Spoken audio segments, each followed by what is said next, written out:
Okay, some of the most commonly asked questions about RV living.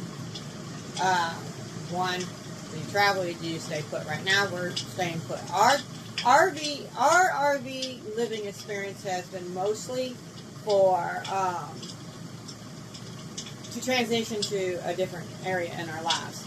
We used to be in an RV years ago. We was off grid. Then when my dad came, we went on grid because he's elderly and I had to take care of him. And my husband was on the road all the time, so I wasn't able to maintain an elderly man, keep him warm in the winter and everything we needed to do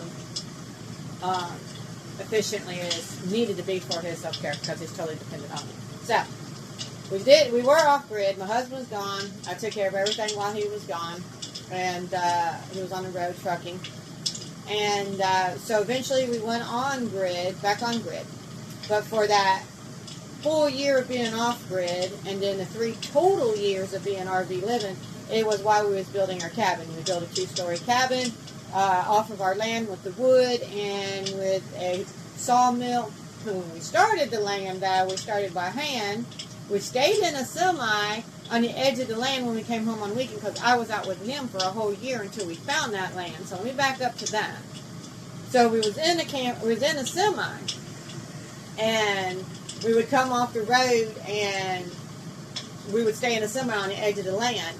And of course, as you can imagine, we didn't have a lot of tools or anything in our semi, so it was completely woods. It used to be part of the National Forest, and they sold off part of it, so it was raw.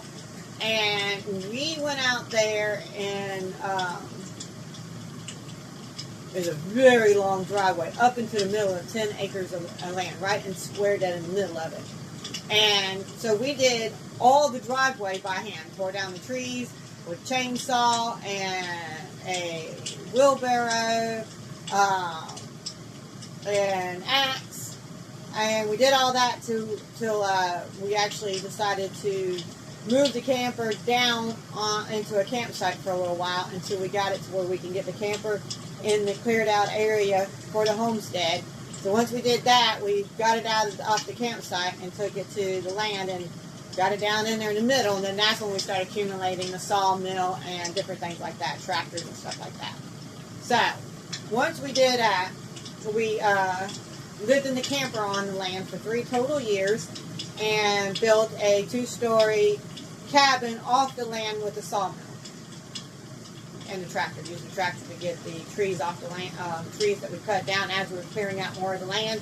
We take those trees with the tractor, bring it over to the sawmill, and I have pictures and maybe even some videos somewhere of a lot of that.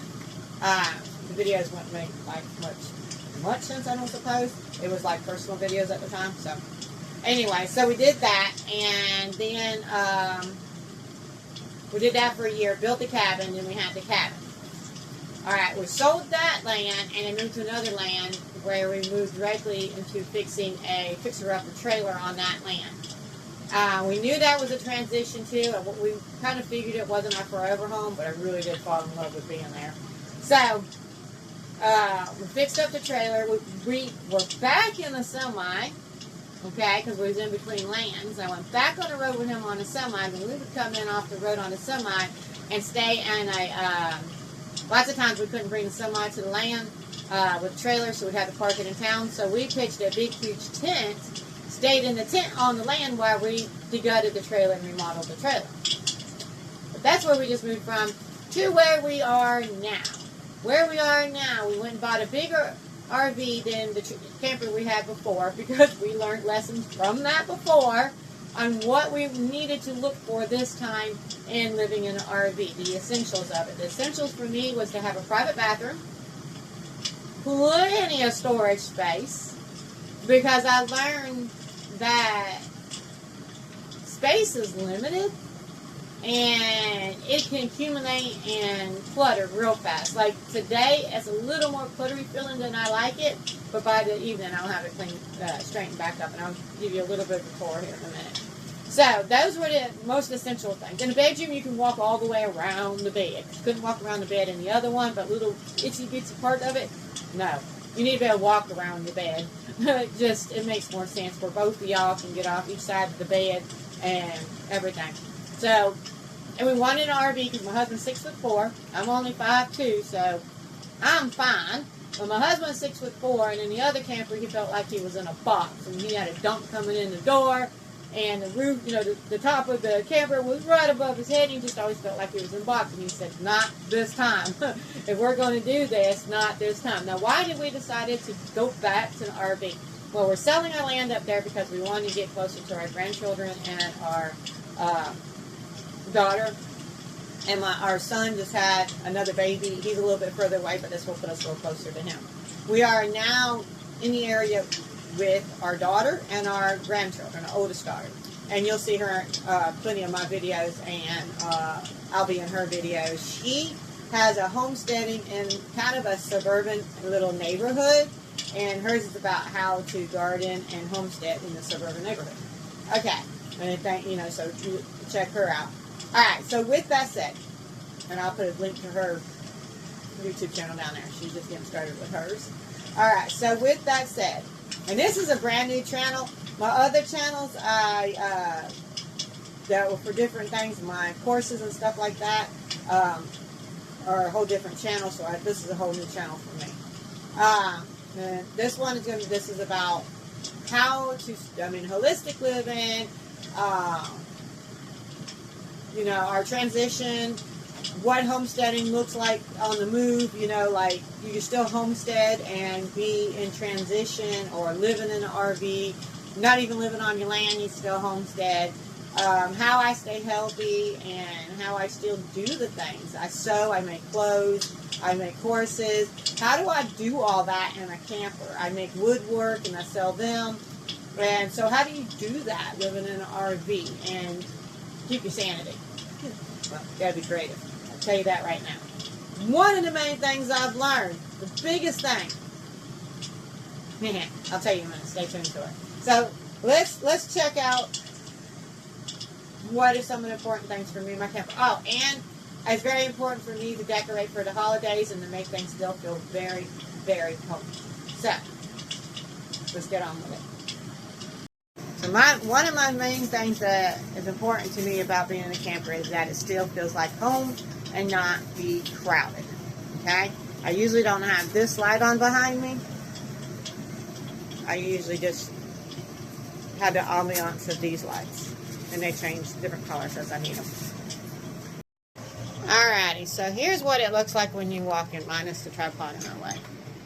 Alright, so like I said, this light usually isn't on. So this is kind of what we got.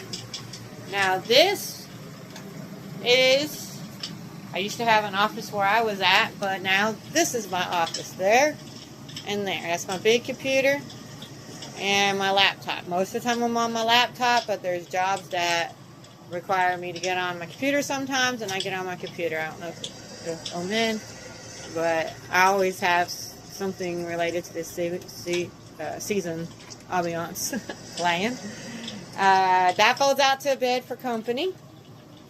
We got the fireplace, and this one's on ambiance too, because I don't usually watch TV much during the day. It's funny because that one's crackling for fire. It makes it sound like it's that. And this one has the ocean in the background, and you can hear it. It's got waves and everything. I don't know if you can see it on there. So anyways, that's just some of the little things that I do. And now for decorations. How do you decorate and not everything be in your way? I decorate up. Up, up, up, up, up. See? Everything I do. So all my decoration, primarily, is up. There's leaves hanging from the ceiling in there. Fall leaves, my granddaughter loved that. And then my decorations up there. They do not blink like that. That is the camera that makes it do that. And I play wood frame drum. Now in my cabinets, I keep as clear as I can. Like this one right here is my workstation. And look, I even got my herbs hanging from out there, and my herbs that are growing in my pot. Okay, so basically what's around me is what I use on a regular basis. Now if you notice in my kitchen, what's missing? This is my kitchen. Other than my kitchen table. What's missing, y'all? Stove. That is one of the reasons I bought this camper. Because I cook with different methods.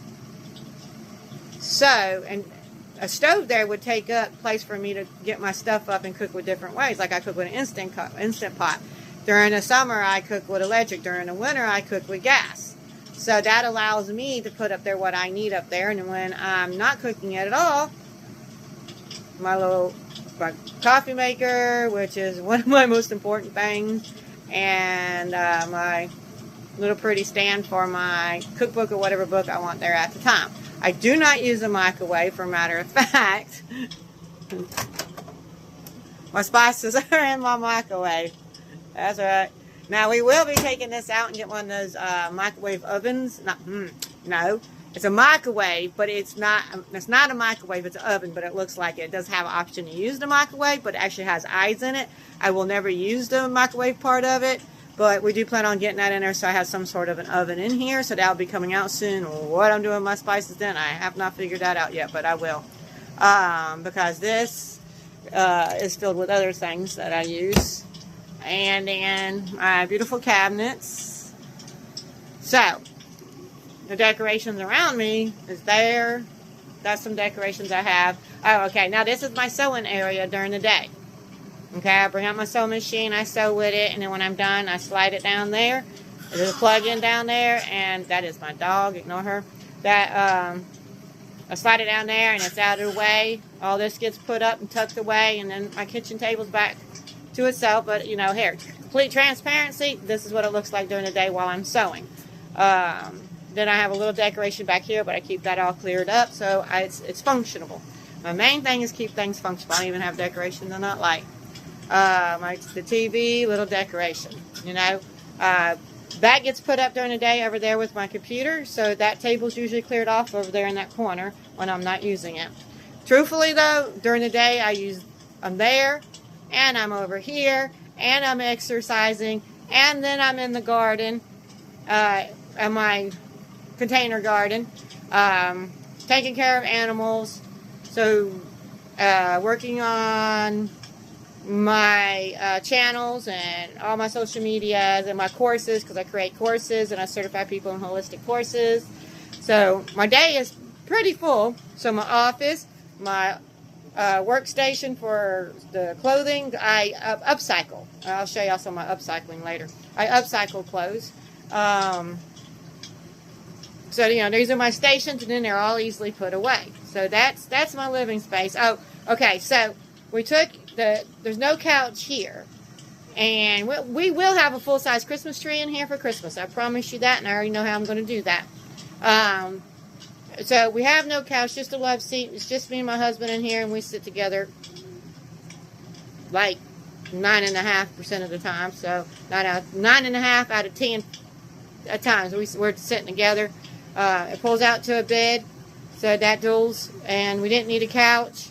We got this little gamer comfy chair right here for a little extra sitting room, and then that converts into my office and the animals' little Lux place, and we got hammocks and everything else in here. The chihuahuas are down there. My cat, who's back here hiding right now, she's usually in there when she's not running around. And I do that because we also have 2 big dogs, and we bring them in.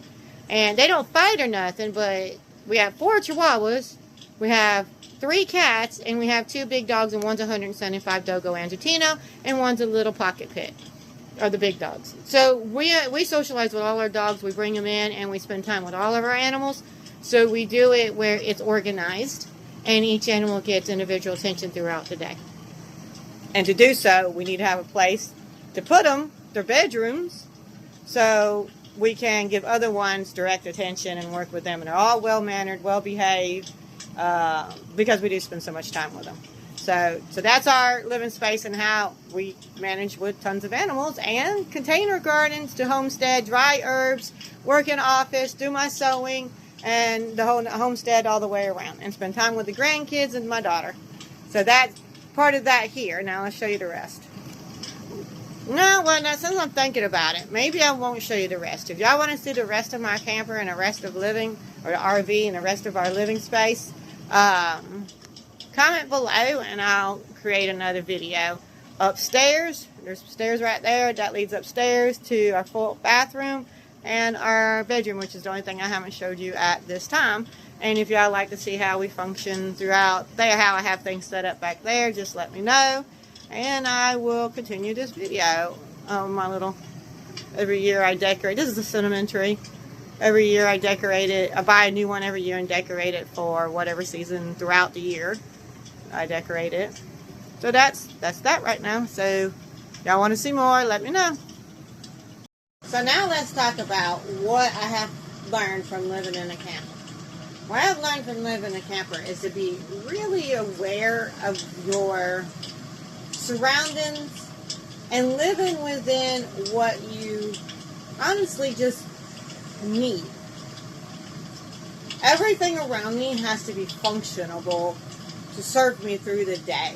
And I don't have room for a lot of fluff stuff, which makes me very appreciative for what I put in. It makes me very aware of what I bring in my space around me. And I think that's actually benefited me a lot, because I love a lot of, just absolutely love rustic stuff. Boho, rustic kind of atmosphere. Love. But I can only have so much of it in my area. So I'm very matter of fact of what I have. And I have learned that it only takes a little to feel good in your environment and your surroundings. And if it's things that you incorporate into your life every day, then it's more purposeful. So if I find something and I just absolutely fall in love with it and I want to bring it into my house, I know I have to let go of something, and I can't be too attached to things around me. So I have to look at something and say, ooh, do I like this better than whatever I have in my house, and how does it serve me? Now, you might ask how my decorations serve me. For my mood. It keeps me in the mood and like holidays and seasons, and helps me live within that season more, because it's a reminder. I like bringing nature inside, and it's a reminder to me to live through nature in the seasons. And it's very important that you eat, your mindset and everything is according to the season that you're in and the element of what your body is in at the time. You'd have to check out more of my channels to understand that. But our bodies are very much of the elements around us, and we get out of balance in our elements. And so you got to learn how to balance those elements back out, not to shift too much one way or the other, and also how to adapt within the seasons that you're in. What your body needs is in the season that you're in. Also, how to get your balancing back. Like you can go, your balance could be, your body could be out of imbalance in one of the elements, and each element is in the season.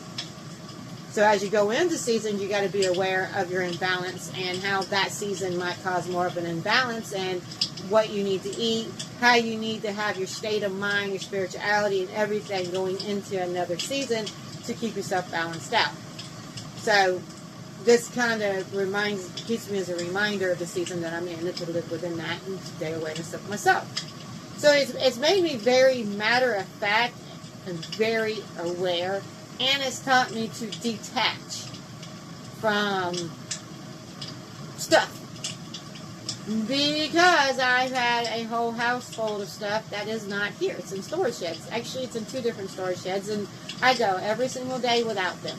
So when it comes time to clean out those storage sheds and decide on what I'm taking with me into my house, I'm hoping I'm going to have a different perspective when I look at it, and I'm able to let go of things that are not serving me, and my home will not become too overwhelming and too crowded for me. I'm hoping I take that with me when it comes time to bring stuff into our house when we build our house. But that's what I have learned from being in the camper in my second round, because I've learned from what happened, how things were in my first camper, how it felt, how cluttery it got and everything, and what I've accumulated from there to living in a big, living in bigger spaces, living in a 2-story cabin, a trailer. I had to downsize to go into the trailer, then I have to downsize again to get back into the camper. And I'm actually very appreciative of these experiences because of what it's teaching me. I think it's very valuable. I think it's exactly what I need in my life right now, to become, like I said, detached from things, live in the now, live in what, surrounding with what serves me. If it don't serve me, I don't need it, right? It's been a really good experience. There's been adapting. I personally like the small space and the coziness of it, and but I was so excited to get in bigger spaces, and then when I went back in the camper, I was like, yeah, I really miss this. I really do. So there's some hard things that, you know, you got to do. There's a lot of other stuff that comes along with living in the camper. Your light switches are different. Figuring out your lights. Like, this place is really lit up when I want it to be lit up. Yeah, just tell me if you want to see that in the other video, another video too. I'll show you how the lighting works in here. Like, this whole place lights up. We have inset lights all the way around the edges of this place. This place lights up if I want it lit up. And that was important looking for a camper too, because in our last camper it was so dark in there. There was not enough lighting. And it was, we definitely knew that when we got this camper, we wanted to make sure it had plenty of lighting. And oh, does it ever. I don't use them all the time, but they're there when I need more light. So, if you want to know more, have any more questions about living in the camper and the transition and how to stay true to yourself when living in a camper, you want to see the rest of the camper, whatever, outside or anything like that, just let me know, and I'll make another video. Have a blessed day.